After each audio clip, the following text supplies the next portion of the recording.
رب کی بارگاہ میں حاضری لگواتا ہے اور اپنے رب کو راضی کرنے کی کوشش کرتا ہے، وہ رب کے گھر میں آتا رہتا ہے، جیسا وہ آتا جاتا رہتا ہے، نماز پڑھتا رہتا ہے، اس کی برکت سے رب ذوالجلال اپنے بندے کو اپنے قرب کی دولت عطا فرماتا ہے۔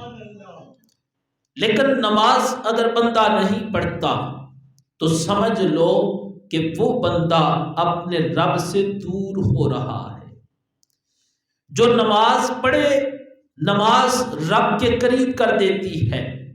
جو نماز چھوڑ دے، نماز چھوڑنے کی وجہ سے بندہ اپنے رب سے دور ہو جاتا ہے۔ جو نماز نہیں پڑھتا وہ دین کی طرف نہیں آتا، جو نماز نہیں پڑھتا وہ دیگر نیک کاموں کی طرف نہیں آتا۔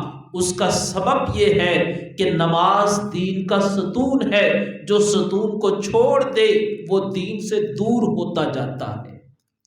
بہت سے لوگ ہمارے معاشرے میں کہ جب ہم انہیں دیکھیں وہ نماز نہیں پڑھتے، اب نماز نہ پڑھنے کی وجہ سے اکثر وہ لوگ گناہوں میں مصروف رہتے ہیں۔ کیوں؟ کہ وہ نماز کے قریب ہی نہیں آئے، نماز کو شروع نہیں کیا، نماز کو پڑھا نہیں۔ تو جب انہوں نے نماز کو نہیں پڑھا، نماز نہ پڑھنے کی وجہ سے ہر وقت شیطان کے اشاروں پر چلتے رہتے ہیں۔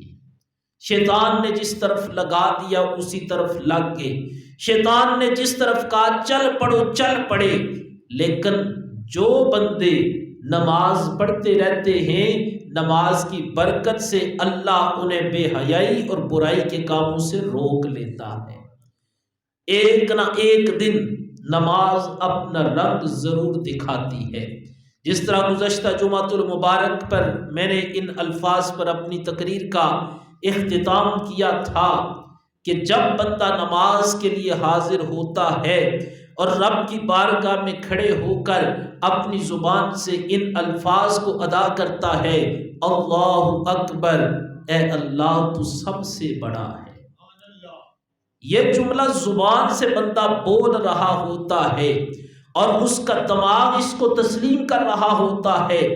یہ جملہ کہتے ہی بندہ رب کی بارگاہ میں حاضری کا شرف حاصل کرتا ہے کہ مالک میں تیرے گھر میں آ کر نماز میں کھڑے ہونے سے پہلے سب سے پہلے یہ اقرار کرتا ہوں یا اللہ تو سب سے بڑا ہے۔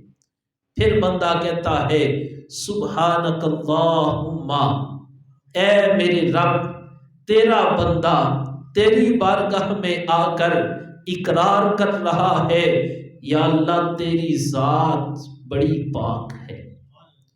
وَبِحَمْدِکَ، اے رب ہم تیری تعریف کرتے ہیں۔ وَتَبَارَکَ اسْمُکَ، اے اللہ تیرا نام برکت والا ہے۔ وَتَعَالَى جَدُّکَ، تیری شان بہت بلند ہے۔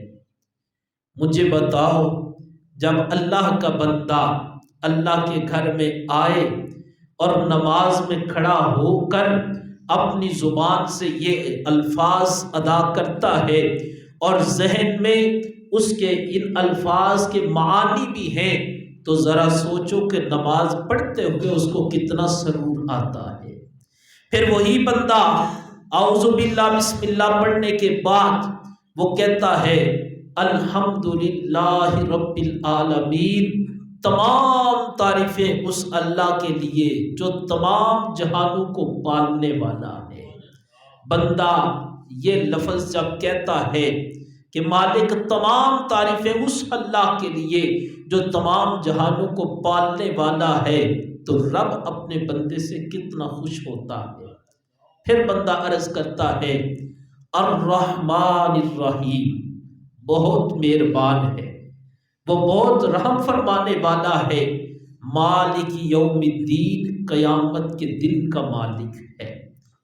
پھر اللہ کی تعریف کرنے کے بعد بندہ پھر عرض کرتا ہے ایاک نعبد و ایاک نستعین، اے اللہ ہم تیری عبادت کرتے ہیں اور تجھ ہی سے مدد مانگتے ہیں۔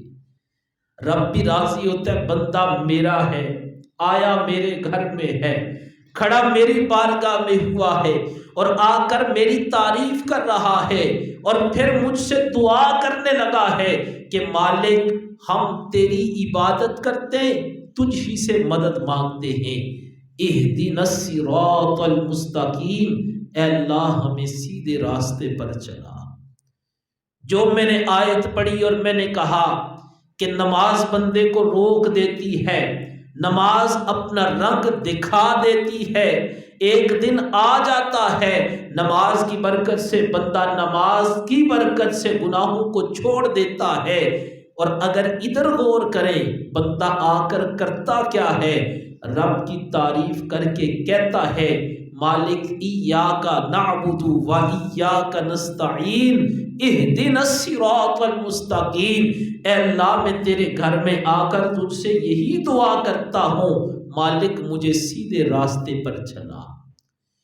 جو بندہ 5 وقت اپنے رب کی بارگاہ میں حاضری دے کر بار بار کہتا ہے اہدنا الصراط المستقیم، الہی مجھے سیدھے راستے پر چلا، وہ جب بار بار مانگتا ہے بالآخر رب اس کی دعا کو قبول فرما لیتا ہے۔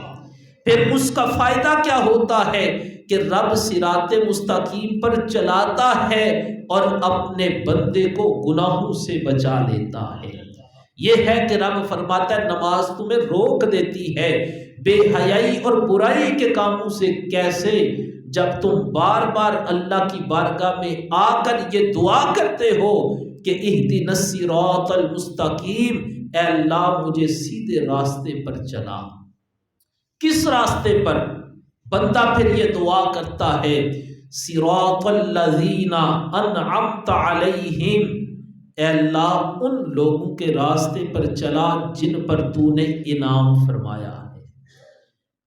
بندہ ہے رب کا، آیا ہے رب کی بارگاہ میں اور اس کی تعریف کرتا ہے، اور تعریف کرنے کے بعد پھر دعا مانگتا ہے، پھر دعا میں یہی دعا کرتا ہے مالک مجھے سیدھے راستے پر چلا اور ان لوگوں کے راستے پر جن پر تو نے انعام کیا۔ مالک جو تیرے محبوب بندے ہیں، جو تیرے پیارے بندے ہیں، جن پہ تو راضی ہے، اے اللہ مجھے بھی ان کے راستے پر چلا۔ غیر المغضوب علیہم ولا الضالین، یا اللہ ان لوگوں کے راستے پر نہ چلا جن پر تیرا غضب ہوا اور جو گمراہ ہوئے۔ پتہ چلا نماز پڑھنے جب بندہ آتا ہے وہ آ کر بار بار رب سے یہی سوال کرتا ہے، پہلے اس کی تعریفیں کرتا ہے، پھر یہ سوال کرتا ہے مالک صراط مستقیم پر چلا، پھر کہتا ہے مالک ان کے راستے پر چلا جن پر تو نے انعام کیا، جن سے تو راضی ہو گیا۔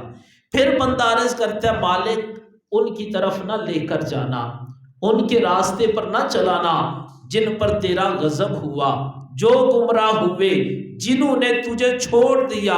یا اللہ جنہوں نے تجھے چھوڑ دیا ہمیں ان سے دور رکھنا، اور جنہوں نے تیرے قرب کو پا لیا، تجھے راضی کر لیا، مالک ہمیں ان لوگوں کے راستے پر چلا دے۔ اب جب بندہ بار بار یہی سوال کرتا ہے اور نماز میں آ کر سورہ فاتحہ پڑھتا ہے، مجھے بتاؤ جب وہ زبان سے الفاظ ادا کرے اور اس کا دماغ ان کی تصدیق کرے، یعنی پتہ ہو کیا کہہ رہا ہوں، جو کہہ رہا ہوں اس کا مطلب کیا ہے، جو بول رہا ہوں اس کا مطلب کیا ہے، تو ایک نہ ایک دن ایسا آ جاتا ہے کہ اللہ تعالیٰ بندے کی دعاؤں کو قبول فرما لیتا ہے اور اپنے بندے کو گناہوں سے بچا لیتا ہے۔ میں آج جب اس آیت کی تفسیر پڑھ رہا تو میرے ذہن میں یہ جملہ آیا، کوئی بندہ جس نے نماز کو نماز سمجھ کر پڑھا، الا ماشاءاللہ ہماری نمازیں بھی رسمی طور پر ہوتی ہیں، رسم ہم نے ادا کی، ارے نماز رسم نہیں، نماز اللہ کی عبادت ہے۔ نماز کو رسمی طور پر نہیں ادا کیا جاتا، نماز تب فائدہ دیتی ہے جب بندہ شوق کے ساتھ نماز کو پڑھتا ہے، میں کہتا ہوں جو بندہ نماز کے معنی کو سمجھ لے، اس کا ترجمہ یاد کر لے، نماز کے مسائل کو سمجھ کر وہ اللہ کی رضا کے لیے 5 وقت کا نمازی بن جاتا ہے، اللہ کو بندہ اتنا پسند آتا ہے کہ رب اس بندے کو نماز تہجد کی توفیق عطا فرما دیتا ہے۔ لیکن وہ وقت تب آتا ہے جب بندہ دل لگا کر نماز پڑھتا ہے، جب بندے کو نماز کا شوق پیدا ہوتا ہے، پھر وہ کیا کرتا ہے، وہ فجر پڑھ کے انتظار کرتا ہے کب نماز ظہر کا وقت ہوگا، ظہر پڑھ کے عصر کا انتظار، عصر پڑھ کے مغرب کا انتظار، مغرب پڑھ کر عشاء کا انتظار، اور پھر اللہ کو بندہ اتنا پسند آتا ہے، پھر وہ عشاء پڑھ کے نماز تہجد کی تیاریاں کرتا ہے۔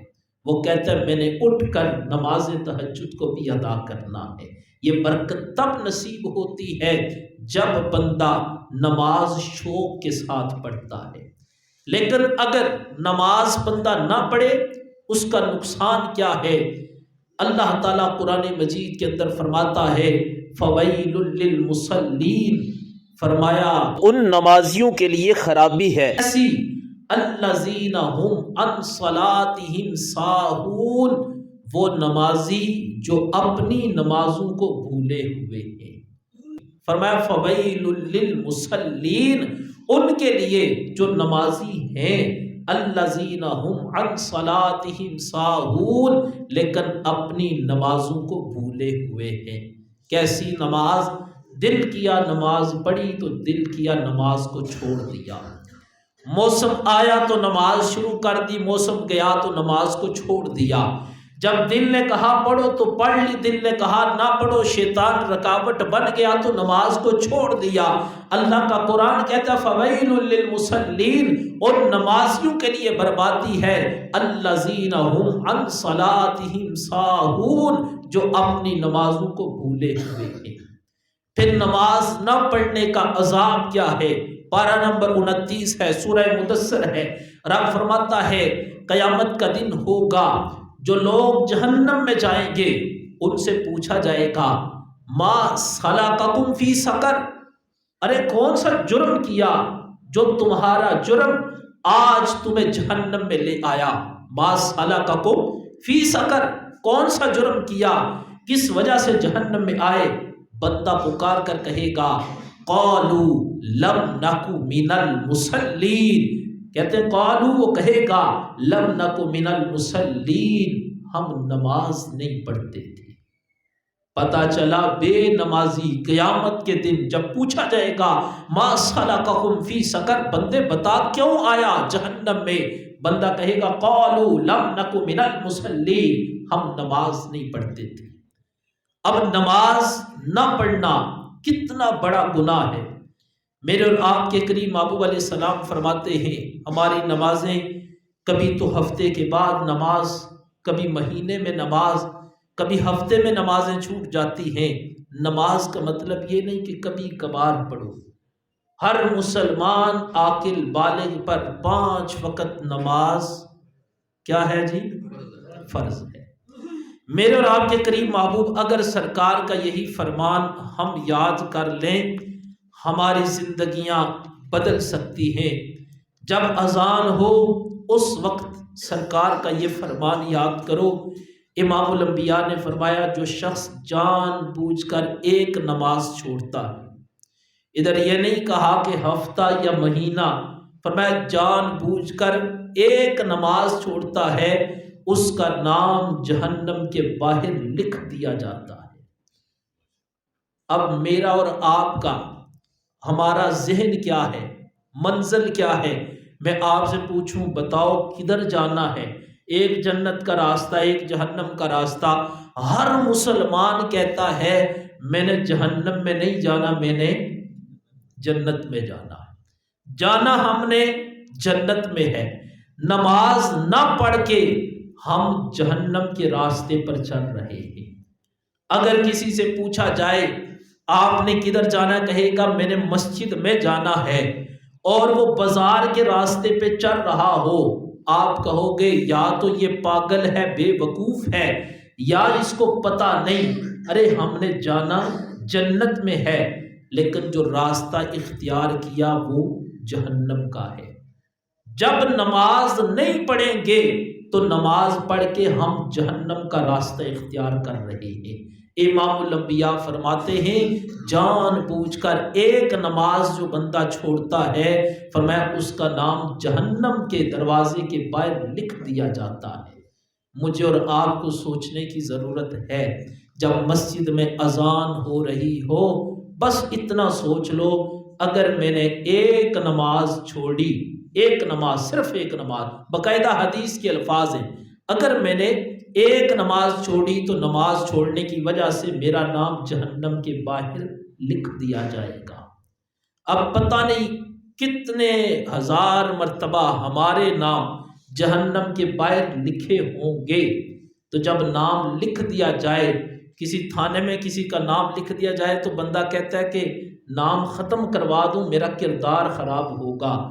یار ادھر تو جہنم کے باہر نام لکھا ہے، ہم نے کیا کرنا ہے؟ جہنم کے باہر جو نام لکھا ہے وہ نام ختم کروانا ہے۔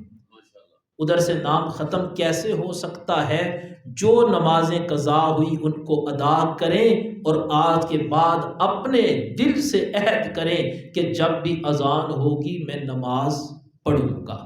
اس سے جہنم کے دروازے کے باہر جو نام لکھا ہے رب اپنی رحمت کا صدقہ اس کو ختم فرما دے گا۔